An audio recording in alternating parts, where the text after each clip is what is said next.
Hi Changemakers, welcome to a special edition of the DEX Show, where we're celebrating the launch of a brand new DEX Hub. It's an amazing new content resource where you can find a lot of informative and even dazzling DEX content, including videos, articles and podcasts like this one. Indeed, our two guests today are both responsible for some of the highlights of the DEX Hub launch. So if you want to see Sean Malvey's full DEX Career Capital report or Mary K. Pratt's latest articles, go to dex.nextthink.com right away. There's really nowhere like it in IT. Okay, on with the show. You're listening to Digital Employee Experience, a show for IT changemakers. Let's get into the show. Welcome, Changemakers, to the DEX Show. I'm Tom McGrath, joined as ever by Tim Flower. Tim, how's it going, sir? Hey, Tom, it's going really well. I got a chance the last couple of weeks to get some travel in and return to normal, so I'm feeling good. How about yourself?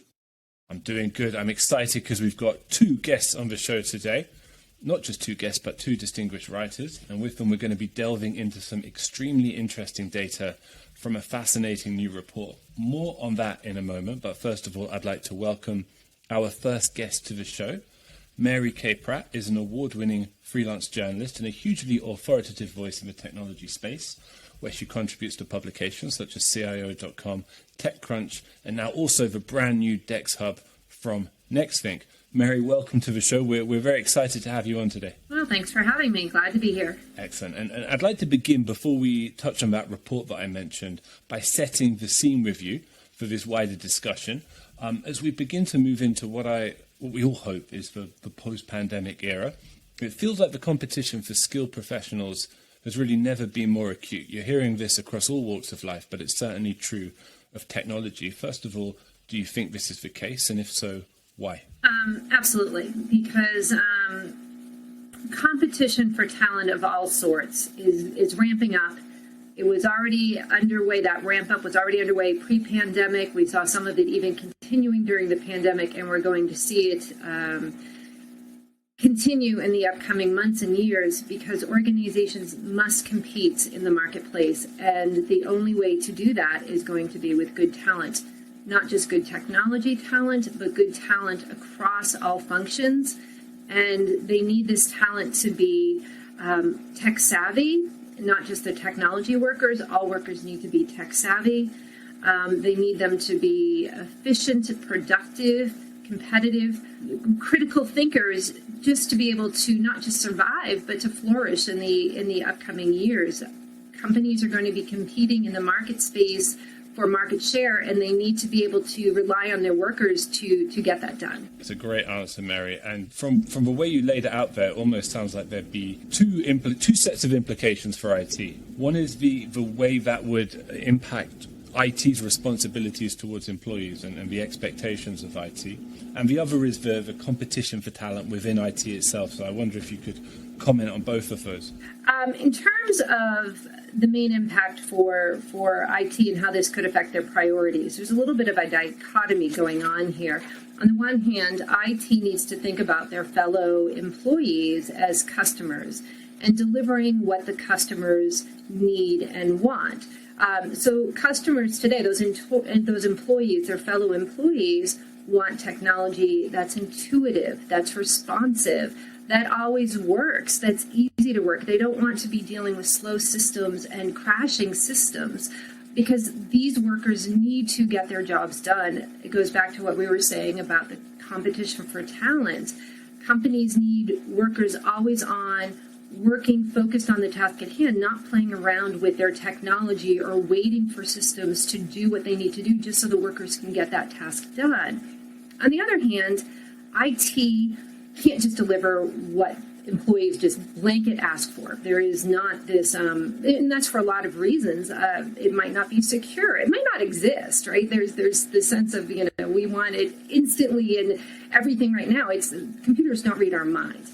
So IT needs to balance this sense of what customers want with what is possible and meld them together. So IT workers need to be very business focused. They need to understand their industry. They need to know their fellow customers, and they need to work with them together, maybe, perhaps best in an agile or DevOps kind of fashion, to develop the kind of systems, tools, technologies that will meet these internal customer needs so these workers can get their job done and do it in a way that works with what the IT priorities are, which is security, reliability, and some of those fundamentals that we've always seen IT do really well at delivering. Yeah, Mary. So let's shift that then, that view over to the IT practitioners, right? IT people, being an enterprise IT guy myself, work with a lot of folks who pride themselves on the skills and certifications that they gather through their career, right? Lots of technology platforms that they can become really good at. I'm curious if you're seeing companies have a difficulty finding the right skill when we start talking about a focus on the employee, right? How do companies actually validate that the IT workers have the right skill set before they bring them on board? Probably like they've always done. They've looked at their experience. They look at their applications, not their job applications so much, but the kind of apps they've actually delivered prior employers, or even in their own hobbies. A lot of IT people still like to tinker with side projects on their own. So employers want to look at the body of work that any technologist has delivered. But they also, and I think that's those credentials that you talked about, or those certifications and hard skills, those are not going away. Those are still incredibly important. I think now the word is kind of table stakes, right? Good technologists always come with these hardcore tech skills, the tech inquisitiveness that we've always seen. I've talked to tons of CIOs who early in their day talked about playing around with the Radio Shack Commodore, right? The Commodore 64. Employers still want to see technologists who love technology. But they want technologists who don't just say, that's enough, right? Like just loving technology is all I'm about. They want technologists who understand the business, who understand other coworkers and what their frustrations are and what their needs are and what their jobs require. They want technologists who can talk to these people and respect what they need to get done and can communicate what the technology is capable of doing, what the security requirements are, and then putting this all together, which brings in those critical thinking skills. And a technologist needs to be able to come and demonstrate all this to potential employers. Now, that's a tall order. That's incredibly hard for companies to find because that's a lot there. For the tech people who have that, they can write their own job map, right? They can go anywhere, which makes competition for talent really tough today and probably going to get tougher. Great point. And that's kind of why I went down that path with you. It's a rare combination to find someone who can go deep technically and be customer focused and have great communication skills and understand the business. So it's a rare breed of technology professional. And that's kind of where the skill set conversation comes in, right? What do folks need to focus on to build that skill set? So we're right on the same page. Brilliant. Now, if we can hold all of those thoughts somehow, and we'll come back to them in a moment. But first, I'd like to introduce our second guest, and with it, the report I mentioned at the top of the discussion. Sean Malvey is a writer, editor, and content strategist, as well as the driving force behind this report, which is called the Digital Employee Experience Career Capital Report 2021 from Vance & Bourne and NextThink. We're going to be exploring that today, but first of all, not only welcome to the show, Sean, but welcome back to the show. You're actually our first return guest. Yes, thank you. Thanks for having me back on. I was surprised I got the invite back, but I'm glad to find out that it was in earnest. You left a good impression, sir. So, a big fan of the new report. Obviously, it focuses on what it terms a new breed of IT professionals. So tell us about that, first of all. Who are these IT pros specifically, and what were you looking to find out about them? Sure, yeah. So we teamed up with Vance & Bourne out of the UK, independent market research firm. And the objective of the report that we put together is essentially to try to put together a narrative around the type of IT professionals that you folks typically invite on the show. These are essentially people who, whether they're a CIO, CTO, head of network security, head of end user computing, all of these people kind of raise their hand to say that they, did you hear that? All of these people have raised their hand to say that they identify with and they understand the digital employee experience at their companies. So What do I mean by that? I know that's the name of the show. We talk about it a lot. We drop the acronym DEX all the time. These essentially are people that look at common IT problems, but in a holistic manner. So they focus on how does this particular issue, whether it's happening with your business applications or your networks, how does it truly affect the employee and the employee's workday? So these are kind of big picture people, and we wanted to capture data around their careers and essentially put a narrative around this new group within IT that you don't typically hear about. So I think this is kind of the first report that we've done, and I have some exciting findings that.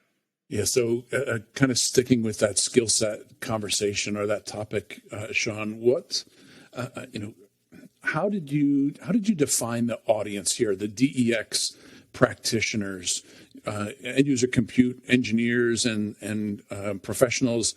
There's a broad and diverse set of experiences and skills, right? So how did you define that? How did you define that that scope for the folks who are reading and responding to the report?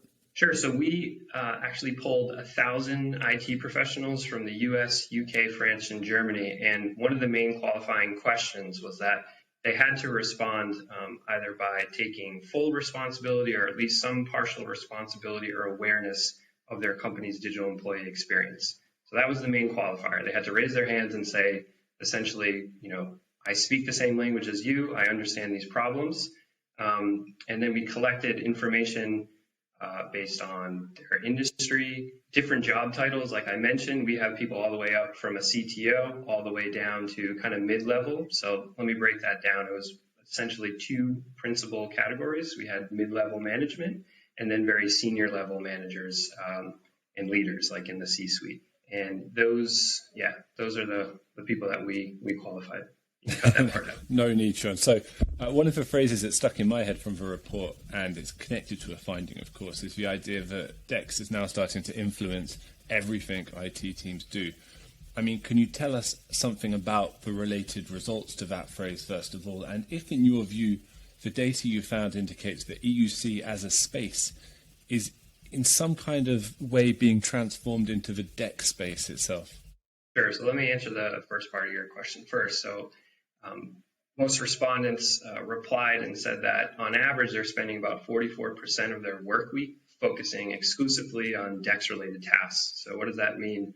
You might have a particular network issue, but you're not approaching it just trying to figure out what's going on with the network. You're also trying to corroborate that data with what the employees are experiencing at the time. Perhaps you have survey data. Perhaps you have to reach out to your business application managers. Again, kind of big picture problem solving that's going on. And roughly half of their week, right, Monday to Tuesday, is focused exclusively on that. We also found that around 1 in 5 of respondents spend 70% of their week. So that's, Monday to Wednesday, Monday to Thursday, just exclusively focused on these types of tasks. These people are essentially approaching their work week trying to identify major trends that are happening. Of course, they want to focus on the nitty-gritty, the very technical issue that's there in front of their face, but they want to be able to connect the pieces to other teams within their department. And for me, that's taking it a step wider, expanding the scope from just end user computing. When we start to look at other issues that are happening within the IT department, other issues that employees are experiencing, whether in the office or remotely, now we're talking about a concept that's a little bit bigger picture, and it's not just strictly end user computing. It's more about the entire experience and how we're all witnessing that each day. Sean, I'm curious if the report explores, again, on the skill set side, does the report explore how the IT professionals that have been traditional end user compute people, how they're going about actually changing their mindset, right? How are they obtaining new skills? Are they skilling up? Like we talked about with Mary, these aren't just the technical skills. It's analytical thinking, soft skills, communication, collaboration, leadership. Do you feel, or did you see that folks are actively pursuing those skills? Or to Tom's point, are we evolving and the people who just naturally have these skills are rising to the top? So short answer to the question, we didn't actually look at the skills that people had. We kind of focused just on salary data and career progression. However, sure, do think what's indicative of the fact that a lot of these people are getting the majority of their work is focused on this subject. The salaries are quite competitive. I can share that soon. Their career progression is quite easy. I think all of that points to the fact that, you know, these types of people, kind of like what Mary was saying earlier, they're creative thinkers. Typically, not always, but typically you'll find that they're going to be a little bit more personable than the standard IT worker from what we think of in the past. They have kind of a proactive mindset as well. So that means not just focusing on the here and now and ticket data and when things go wrong and trying to figure it out, but it's also how do you eliminate a lot of those manual tasks? How do you eliminate those problems so you don't have to keep coming back and trying to solve the same issues over and over? Those are some of the things that I think would, you know, qualify the skills that you find within this group. But I think it's a good question, and hopefully next go around we can really start to explore the skills that these people have, possibly for the next survey we do. Sounds good. I mean, let's take a moment to think about IT leaders in this sort of landscape. Mary, I know CIOs were already facing major challenges around skill assessment, leading into the pandemic, something you've written about before yourself. How do you characterize these, first of all? Well, I think CIOs are looking at needed skills the way they're looking at their technology stack. They're looking at a roadmap of where their companies are going to go, where the markets are going, where technology is evolving, and developing a strategy and a roadmap for what kind of skills they're going to need to pull all of this together. And as Sean was saying, these skills are increasingly going to be focused, in part at least, on how to deliver a great experience for these employees who are going to drive the economic growth and competitiveness of these companies. So they're identifying the full range of skills they're going to need on their teams and what combinations they're going to need in what levels and what places. There will still be plenty of or good opportunities for these hardcore tech people, probably in architecture and places like that. But increasingly, CIOs are drawing roadmaps for some of these other business acumen skills and the interpersonal skills. I think you see it already with Agile and DevOps development. So digital experience and the worker experience focus is just an extension of what we've seen in terms of skill requirements already building within the IT organization. They're just going to become more valuable for those employees who have them and more expensive for those CIOs hiring for them. So on that same topic, Mary, I'm curious, you know, over the years or even decades, we see the trend, right? Insource everything, outsource everything, hybrid model where you turn to specialists. I'm curious, you know, and a lot of the CIOs that I talk to, especially in the context of changing behaviors and changing how they think and reorgs and needing new skills, sometimes we get the feedback that says, I don't have the right skill set to take this on right now. Or I may have the skill set, but I don't have the right capacity with those skills. I'm curious what you're seeing in terms of trends. Are CIOs looking to upskill their existing teams, acquire skills externally, or even turn to service providers? What are you seeing for the current trend as we go through this transformation? I think it's always fluid. I think that these topics, as you said, they've always kind of been in play. I don't think that's going to change. I also think it depends on the organization. It depends on the investment they're getting from their fellow C-suite executives, what they value in the marketplace. I think there are some CIOs who, in conjunction with their colleagues in that executive rank, in these executive ranks, are going to see this as such a competitive advantage that they're going to want to keep this in-house. They're going to want to hire for it when they have to, and they're going to upskill their workers, because those workers who are in the organization bring value too. They know each other, which is important in those interpersonal areas, right? If you already know your colleagues, that's a valuable thing. So those workers are still very valuable to companies. So they're going to things that they're lacking, whether it's using the monitoring technologies or other development techniques or what have you. So we're going to see a real mix, and it's going to be really reflective of what the CIO and by extension, the organization really sees as a competitive advantage. And that may change. There are some times where CIOs go through a tremendous amount, and their IT organizations go through tremendous digital initiatives, lots of transformations, and then they kind of hit that steady state where everyone just kind of adjusts. And then maybe it is getting, talent leaves. They might outsource it. They might not hire for it right away, and then they ramp up again. I think if anything, I think the big change is that these issues will become increasingly fluid and more strategic as CIOs decide what we need when and what combination we need, and workers move around based on that. We're just going to see more of that transient and fluid nature around these workplace dynamics, I think. Do you mind if I jump in for a second? Mary had me thinking about also from the report. So he was talking about, you have colleagues that are kind of there help with the skill development. And that's one thing that we found from the report, that the majority of the people that move in to their next position within DEX are usually promoted internally. So it's based on merit. They don't need to formally apply for that position. They don't need to go outside and then try to go up the corporate ladder.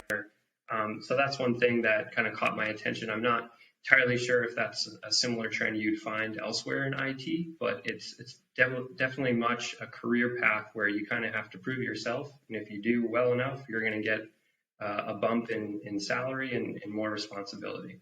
Yeah, so great segue, Sean. I'm curious, as we think about that individual who's making the career progression, and I've seen that's the same thing in my career. If you prove yourself, if you show you've got the skill, it's really just it's an evolution of your job responsibility. It's not in some cases, and not all. It's an evolution of your position at the company too.